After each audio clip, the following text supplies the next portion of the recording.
मोदी जी, दो सवाल G20 को लेकर मैं पूछना चाहती थी आपसे। एक तो वो जो क्लासिक शॉट था ना, वो प्रेसिडेंट बाइडेन और प्रिंस सलमान जो हैंडशेक वाला जो शॉट, उसके बारे में एक। दूसरा, वेस्टर्न मीडिया में बहुत से आर्टिकल्स आते थे उस वक्त कि कोई कंसेंसस होगा नहीं, डिक्लेरेशन होगा नहीं, पर हो गया डिक्लेरेशन। तो ये दो, इन दोनों चीज़ों की बैक स्टोरी बताइए। एक तो आपने वो हैंडशेक कैसे करवाया, और दूसरा डिक्लेरेशन कैसे हुआ?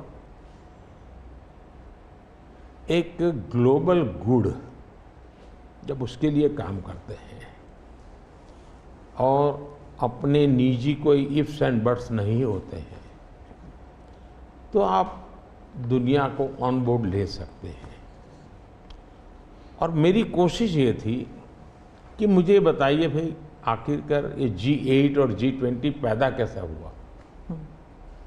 जिन मुद्दों को लेकर के पैदा हुआ तो उस मुद्दों से हटना नहीं चाहिए, और उसमें सब मेरे से कन्विंस हुए, सब लोग कन्विंस हुए। कुछ लोगों से मुझे व्यक्तिगत बातचीत करने की ज़रूरत थी, मैंने वो भी किया। कुछ शब्दों की किसी के आग्रह रहते थे, उनको मैंने समझाने का प्रयास किया। दूसरा, मेरा इरादा था कि मैं लास्ट सेशन में नहीं करूँगा, मैं इसको इतना जल्दी करूँगा कि लोग सरप्राइज कर जाएंगे।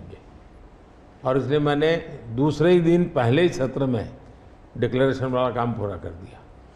तो जो नेगेटिव अनुमानों के आधार पर सारा G20 घसीटने की कोशिश होती थी, मैं इसको किसी भी हालत में चौंका देना चाहता था। तो दैट वाज माय स्ट्रेटेजी, और वो स्ट्रेटेजी सफल हुई। और मुझे खुशी है, जहाँ तक दुनिया के उन देशों को क्यों लाए साथ, कैसे लाए। देखिए, सिल्क रूट की चर्चा हम बहुत समय से सुनते आए हैं। सिल्क रूट किसने बनाया, कैसे बना, कोई हिस्ट्री अवेलेबल नहीं है। तो सिल्क रूट चल पड़ा और यानी इवॉल्व हुआ धीरे धीरे।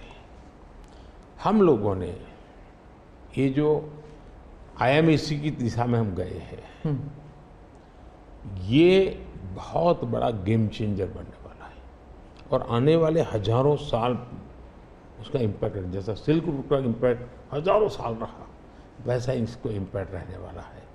और उसमें मैं सबको विश्वास हुआ कि भाई हाँ, ये तरीका है। उसमें गल्फ कंट्रीज का भी पॉजिटिव और प्रोएक्टिव रोल था। भारत ने एक अच्छी भूमिका निभाने का भारत को अवसर मिला। US, यूरोप हमारे साथ थे, और सबको लगा कि एक कॉन्क्रीट पॉजिटिव आउटकम निकलेगा, तो हम उसको लेकर के मिलते थे। तो उसमें स्वाभाविक था कि सऊदी किंग और प्रेसिडेंट बाइडेन और दोनों के साथ मेरी अच्छी मित्रता है, तो मैं किसी का भी हाथ भी पकड़ सकता हूँ।